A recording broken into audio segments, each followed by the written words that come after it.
Welcome and hello. Today, our video is going to be on transition to leadership. That is, making that very first step into being a manager.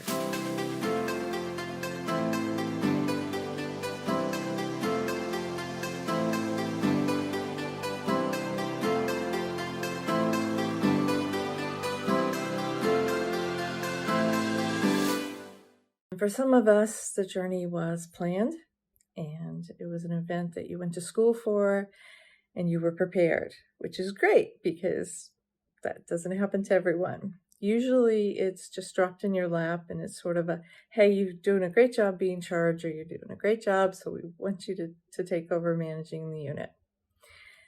No matter how you make that journey, no matter how you get there, there's going to be a few commonalities. First of all, everyone feels as though they weren't quite right. They have that impostor syndrome. This isn't for me. What was I thinking? Why did I even start doing this? And I even feel that to this day sometimes. So that's common and it's normal. And we all have that little bit of an imposter feel to ourselves. But what we do experience, what we don't talk about, that we experience a lot, is grieving. And you're so excited and happy with the new job, you don't think about the grieving process that plays along with it. Because now you've just stepped away from bedside. You just stepped away from the one thing that you loved, that you said you were going to school for, that the whole reason you got into nursing in the first place. So you're stepping away from that instant gratification, that thankfulness, that gratitude that you get from families and patients when you take care of them at the bedside. So that's something that you do miss. You will get that back when you do your leader rounding. You talk to patients and families. You talk to them on a different level when you're doing your rounds. So you do still connect with patients. It's just not quite the same. But another part is the grief of no longer being part of the team, not being a fellow nurse, having to go from coworker to manager. And that can be very difficult for some people. And sometimes it's easier to just step into a role on a different unit, somewhere where you haven't had connections before.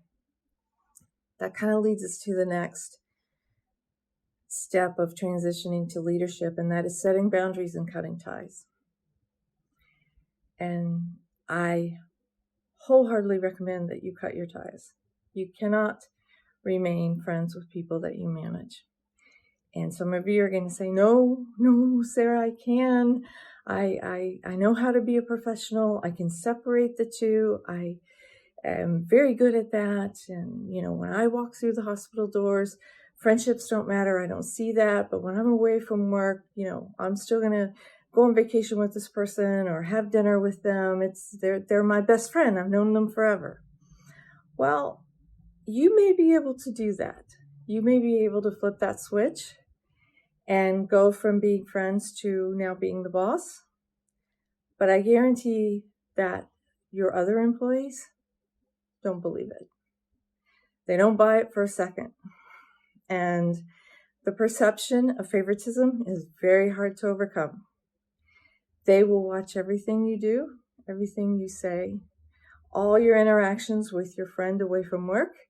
They're going to critique. They will report you to HR. They will say that you show favoritism in the schedule, that you show favoritism in many ways that you wouldn't even realize that you're showing favoritism. So, although it's hard, you have to do that. You have to step that aside. There's a reason why you don't manage your relatives. Same thing. You can't manage a lifelong friend because the perception of all your other employees is going to be there is a bias there. And you're just making your life so much harder. The part of the first step to really building trust and rapport with your staff is that they feel there is no bias there, that you're taking them all, which is why it's easy to be an interim. I step in, I treat everyone the same, and everyone gets the same benefit of the doubt. So these are hard things to do when you're stepping back from bedside, being part of the crowd, to now you're managing the crowd. It's having to overcome the histories, the friendships, the rivalries. All of that you need to pump the brakes. And if you have specific questions about anything that I am talking about, please let me know, and we can cover it in depth, or we can cover more and have a conversation about it, because this is really one of the hardest things as a new manager to do. Now we're going to talk about transparency and being transparent with your staff. That's another way that you build trust right away. Is don't be afraid to say, I don't know. Have staff meetings, communicate. There's no such thing as over communicating. If you can't have formal staff meetings, then have routine huddles, so that you are talking to your staff, you're seeing your staff, and you're giving them the same information, and you're giving the same information over and over again. And tell them everything. If there's something, an initiative that's coming down the pike, you need to say, hey, this is coming. We don't have a plan yet, or we don't know the details yet, but it's coming. I just want to give you a heads up. Those are ways that you build trust. That's what being transparent means. And the staff will begin to respect you. And it's okay if they ask you a question and you don't know the answer. Say, gee, I don't know. Let me find out. You're not expected to know all the answers, and you're no longer the subject matter expert. You have people around you that are subject matter experts when it comes to clinical issues. Tap into them. Pull them close. If it's your educator, if it's an assistant manager, if it's strong charge nurses, they are your clinical experts, because now your area of focus is shifting and changing. But be transparent with your staff, and don't be afraid to be vulnerable and say, I don't know the answer to that, and I'll need to find out. This leads us to staffing. That's another area to be transparent about. If they're working tight and short-staffed, which is always the catchphrase they love to say, go ahead and acknowledge it. Yes, I know the schedule is tight. We have 5 vacancies on nights. We are down 3 full-time CNAs. Be transparent about what is wrong, and then tell them what you're doing about it. I've requested travelers. Now, in the time of COVID, the travelers were following the money. I called it the COVID gold mine. They're chasing the gold. It's okay to tell your staff, hey, I've put in for travelers. I'm not sure if we're going to get any. You're being honest. We have RN positions. There's not that many RN applicants, but I'm interviewing everyone that comes through. Where there's almost always applicants, is in the entry level. It's your CNAs, your unit clerks, your assistants. Interview, and get those positions filled as fast as possible, and keep them filled, because it's easier to work tight if you have supporting hands, if you have the support of your support team, your non-nursing teams, your unit clerks, anybody that you have responsibility to hire and fill your positions. That helps tremendously. Don't be the solution to staffing holes. And I say that with the caveat of course, when you're making rounds and help a patient to the bathroom, of course you're going to answer a call light.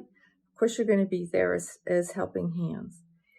If a hurricane comes through, or a tornado comes through, or a blizzard has locked the hospital down, you're going to be there. I slept on the floor of my office during Hurricane Isabel. You're going to be there, you're going to be helping.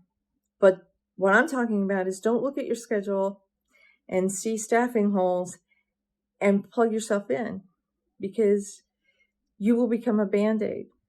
And you can't do that. You can't do your job. You can't interview. You can't do payroll. You can't do the things that you need to do as a manager if you're putting on scrubs and working a full shift. And if you work a 12-hour shift on Monday, well, what if they need you Wednesday night? Is day shift more important than night shift? No. What about the weekends? Weekends are going to be tight. Are you going to work Saturday day? What about Saturday night? What about Sunday? I mean, it becomes that. It's like, where do you draw the line? Where do you say, well, I'll work for you, but I'm only going to work this day or that day? So that's a trap that a lot of new managers fall into because it's their comfort zone. They are used to being clinical. They're used to working bedside. So that is their answer, and they'll step in. But you can't. Staff need to learn to be resilient. The charge nurses need to learn to be creative. They get to figure it out on their own, figure out how to come together and take care of the patients and do what needs to be done. These things won't happen if you're always the answer. If your assistant manager is always the answer, these things are not going to happen. Staff won't pick up shifts if they think that you're going to pick up. Well, why should we? She's going to cover it, or he's going to cover it. So if you're honest and open and transparent, and you are willing to help when you need to help and when you can help, this will be easier. But a lot of new managers fall into this trap because that is their comfort zone, is to work bedside. And they want to be seen as a good person and a good helper and a good hero. But trust me on this one, you can't be the answer to the staffing crisis.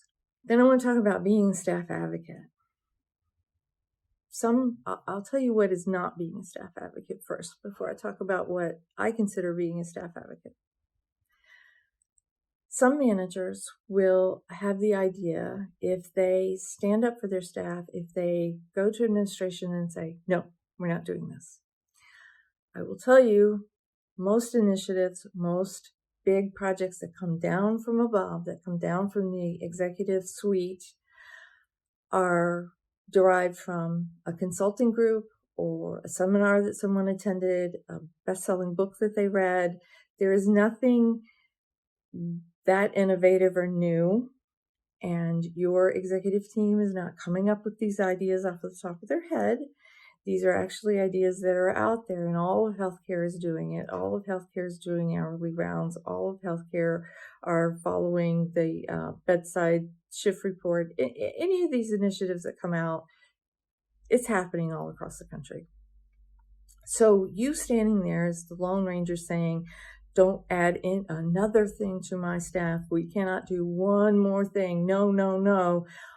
That's all they hear, and you become the manager who says, no, you're the brick wall. You're the brick wall that everyone's going to work around, because those initiatives are going to happen. They are. So as a manager, when these initiatives come out and the executive team says, this is our focus, your job is to say, how am I going to make it work? How am I going to get us on board and get us to where we can do it and make it doable and workable? Not to throw up a brick wall. That's not being a staff advocate. Also, another thing that I've seen some managers do is they make rounds and they talk to patients and families, and the patients and families have a complaint. And they'll say, Nurse Betty pinched me when she was turning me over in the bed. And the manager will say, oh, I can't believe Nurse Betty did that. She's awesome. She's my most wonderful nurse. She's worked here for 20 years. That just doesn't seem right. This is what Nurse Betty's hoping that you'll do. But it's not going to help the situation. All you're doing is arguing with the patient and family. All you're doing is telling them that their opinion what they're telling you is a lie, or what they're telling you is invalid. That is not helping your patient satisfaction. That is not solving the problem. In those situations, what you do is you say, I'm so sorry that happened. And that is unacceptable. That is not the behaviors that we adhere to. That is not our standard of care. And I will follow up with the team to find out what happened. And thank you for sharing that. And it's okay to say, oh, I'm so surprised that this happened. I'm surprised to hear that it was Betty. Please, I'm going to see what's going on. I will talk to her. That's a much better response to patients and families. So being a staff advocate, in my opinion, and what I see as the most effective, is advocating for more supplies. They need more supplies, you push for it. They need brand new equipment, you push for it. You ask your director if you can throw something on the capital budget. Is there budget for this or that? That's advocating for your staff. You get the break room painted. You do individual, you advocate on an individual basis. If you have a nurse or a care partner who is having trouble with payroll and their paycheck isn't right, then you fight for them to get their paycheck right. If someone is overlooked for a bonus, you fight for them to get that bonus. Those are things that are being an advocate for your staff. Sitting down with someone to help them navigate through a tuition reimbursement form, or to help them navigate through the FMLA process. Here's your paperwork. This is what you need to do. Having a time with your staff to recognize that they're struggling and providing them information for the employee assistance program. That's being a staff advocate. Speaking up for your staff at a huddle, sharing your safety stories, sharing your good news stories. That's being an advocate. Asking questions, trying to get clarification. If whoever determines how the staff is going to be divided up and sit around at change of shift, if another floor wants to pull your staff member, ask the question. And you can do it publicly in front of your staff. Pick up the phone and say, why are we having to give up one of our nurses? Please explain to me. Please tell me the rationale. So that way you can explain to the staff why it happened, or it may be that you ask the questions and it's realized that they didn't need to send that staff member. So that's all what being a staff advocate's all about. Throwing up roadblocks to initiatives that are coming down through corporate is not being a staff advocate. It's just kind of a way to sort of get yourself headed out the door. I do want to recommend that you, as a new manager, really learn the systems that you work under. Learn how to use your calendar, use it to your advantage. How to manage your email. Get to where you know your email system, if it's Outlook or whatever you use, get to know it very well. Up front, it takes a little while, but make folders for yourself so that you can throw emails under certain subjects. Like you have all your pharmacy emails, all your education emails, anything in a certain folder and category. So you can always reference back. You can always go back and look. Figure out a way of how you prioritize. If you want to use flagging of the emails, if you want to make a note, take a notebook and make notes, whatever it takes for you to prioritize the things that need a response right away, because not everything needs a response right away. And you will learn that because you get easily overwhelmed trying to answer everybody at once. And some people can wait. Some things can wait. And sometimes you learn that if you wait a few days, it will change. And that's just kind of the experience that you gain as a new manager going along. So where things shuffle and fit.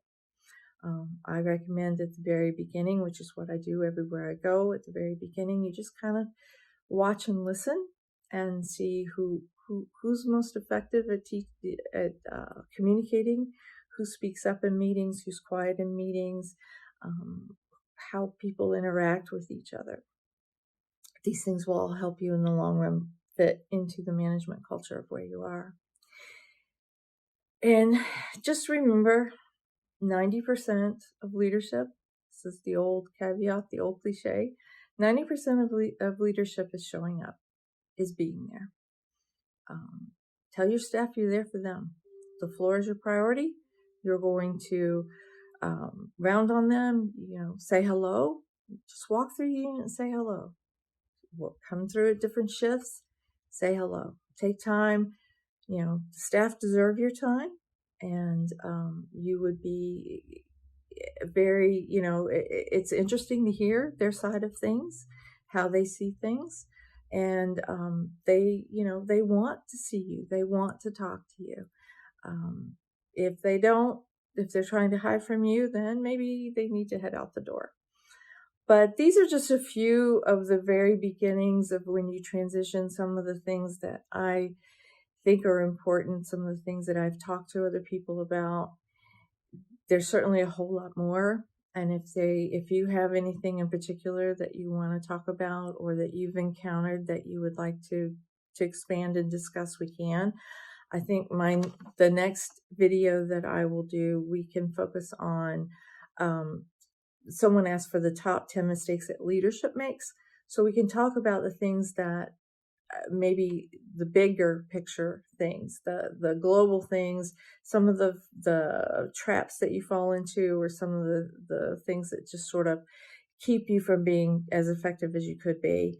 And then also we will have a video where we talk about being an interim leader, because that's a different type of a skill set, and it's a different way of thinking about things. So these are all, I hope that you find these beneficial, and I'd love to hear your thoughts about what I've just shared. And if you want to expand, you are always welcome to add your experience to this group as well, so that we can learn from each other. Thank you.